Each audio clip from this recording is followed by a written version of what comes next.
गोष्ट खरी आहे की गेल्या अनेक दिवसापासून युतीतले जे सहयोगी पक्ष शिवसेना आहे तर त्याने भारतीय जनता पार्टीच्या पदाधिकारी कार्यकर्त्यांना काही विविध पदांचे असतील कामांचे असतील अशी प्रलोभनं देऊन त्याचा पक्षप्रवेश सुरू केलेला आहे। खरं तर वारंवार आम्ही त्यांच्या सगळ्या वरिष्ठ पदाधिकाऱ्यांना कल्पना या सगळ्याची दिलेली होती, तरीसुद्धा हा प्रकार परत पुन्हा एकदा जोमाने सुरू आहे। आणि म्हणून कालच मी आमच्या सगळ्याच कार्यकर्त्यांचा एक दबाव या सगळ्या अनुषंगाने आहे आणि त्यामुळे मी आमचे प्रदेशाध्यक्ष रवींद्रजी चव्हाण आणि माननीय मुख्यमंत्री देवेंद्रजी फडणवीस या दोघांनाही एक सविस्तर पत्र लिहून सिंधुदुर्ग जिल्ह्यात हे जे काही चाललेलं आहे महायुतीमध्ये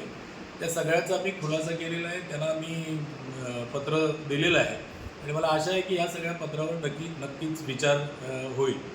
खरं तर विधानसभा इलेक्शनच्या पार्श्वभूमीवर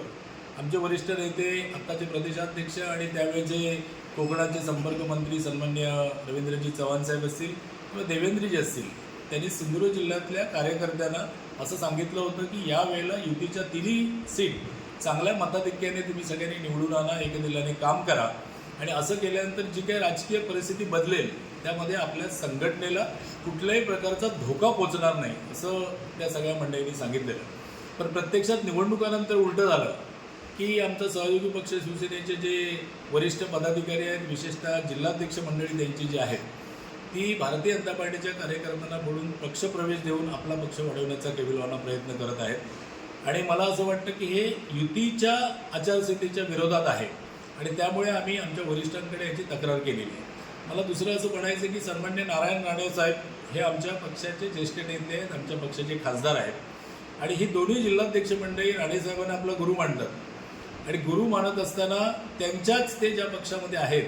जो राष्ट्रीय पक्ष आहे त्यांच्याच पक्षाची मंडळी पडून आपल्या पक्षामध्ये प्रवेश देत आहेत। मला असं त्या जिल्हा प्रमुखांना विचारायचं आहे की ही तुमची वेगळ्या पद्धतीची गुरुदक्षिणा आहे की काय? सन्माननीय पालकमंत्री नितेशजी राणे यांचं जोरात या ठिकाणी सगळं काम सुरू आहे। रवींद्र चव्हाण साहेब प्रदेशाध्यक्ष आहेत आणि भारतीय जनता पार्टीची संघटना अत्यंत मजबूत आहे आणि या सगळ्या प्रकारामुळे आमचे कार्यकर्ते मात्र थोडेसे व्यथित झालेले आहेत की आपण इतकं चांगलं काम केलं निवडणुकीच्या दरम्यान आणि आपल्या संघटनेला आज हा त्रास होतोय। त्यामुळे आता पुढची रणनीती अशी आहे की आमच्या प्रत्येक बैठकांमधून स्वबळावर आपण लढून भारतीय जनता पार्टीची जी काही ताकद आहे ती सिद्ध करणे, ती मित्रपक्षाला दाखवणे, अशा प्रकारच्या प्रतिक्रिया उठायला लागल्या आहेत। अशा प्रकारचा कार्यकर्त्यांचा आग्रह जोरात आहे आणि त्यामुळे जिल्हाध्यक्ष म्हणून या सगळ्यावर ज्यांच्या शब्दासाठी आम्ही या निवडणुकीमध्ये युतीचं चांगल्या पद्धतीने काम केलं त्या दोन्ही मान्यवरांना सन्मान्य प्रदेशाध्यक्ष असतील किंवा सन्मान्य मुख्यमंत्री असतील या दोघांनाही पत्राद्वारे ही सगळी वस्तुस्थिती कळवलेली आहे आणि मला आशा आहे की या सगळ्या विषयामध्ये निश्चितच आम्हाला चांगला न्याय मिळेल आणि ते ज्या पद्धतीने पक्षप्रवेश करत आहेत आम्ही मनात आणलं तर त्याच्या दुपटीने पक्षप्रवेश आम्ही करून घेऊ शकू, परंतु आम्ही काही युतीचा धर्म पाळणारी मंडळी आहोत, वरिष्ठांचं शब्दप्रमाण मांडणारी आम्ही लोक आहोत, त्यामुळे आम्ही गप्प आहोत। पण आम्ही गप्प आहोत याचा अर्थ आम्ही यापुढे स्वस्थ बसू असा कोणी कृपया घेऊ नये, इतकंच।